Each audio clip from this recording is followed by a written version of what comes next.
Hi, fifth grade. Today we're going to be reading Lunch Money, chapter 20, and the chapter is called Agendas. You should be on page 183. It was about 12:30 on Wednesday afternoon, right in the middle of Mr. Z's preparation period. He was writing short equations on the board, one for every student in his next class. Mrs. Davenport appeared in the doorway of the room 27 and said, "If you have a minute, I'd like you to explain something for me." Mr. Z knew that voice. He turned around and saw the principal waving a sheet of blue paper. "Sure, what's that?" he asked.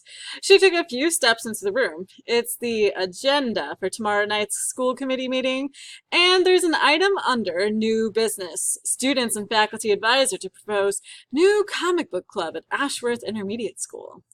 "Oh," said Mr. Z, "that I hadn't heard anything yet. I was hoping that the school committee wouldn't even consider the request, but it looks like they did."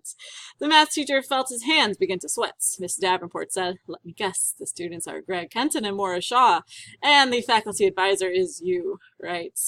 Mr. Z nodded, "And I had planned to talk to you just as soon as I found out if the committee was going to accept a presentation, because I didn't want to cause a stir.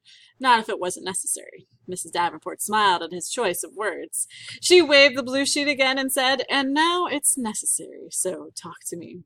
"Well," said Mr. Z, "you know these two kids, both of them so smart, and they figured out that it's the school committee who sets the policy about selling things in the schools. It was right there in your announcement, and they think their little comics are as good as some of the books that kids can buy here at school from the book clubs every month. So they want to make their case, and I sort of told them I'd help, that's all."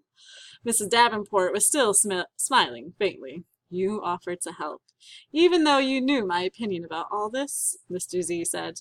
"I didn't exactly volunteer, but when they told me what they wanted to do, I guess I decided to stay involved, to try to represent the best interests of the school." Mrs. Davenport's eyebrows went up. "Represent the best interests of the school.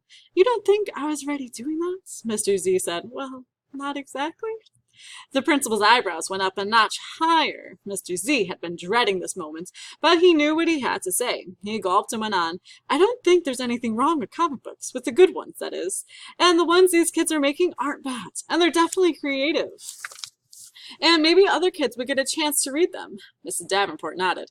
"Ah, I didn't know that you become a reading expert." There was a long, awkward pause. Mr. Z practically held his breath, afraid to guess what was coming. When it came, he was completely surprised, because Mrs. Davenport slowly shook her head from side to side, and then began to chuckle. "A reading expert." Then she smiled broadly. Mr. Z began to breathe again. She said, "Well, Mr. Xenopoulos, I thank you for your pioneering work as a reading specialist, and also for keeping watch over our young tycoons. And I'll be there tomorrow night to hear this presentation, and who knows, I might just have an agenda of my own to represent the best interests of the school." And with that, she turned and left, chuckling all the way back to her office. And that is the end of chapter 20.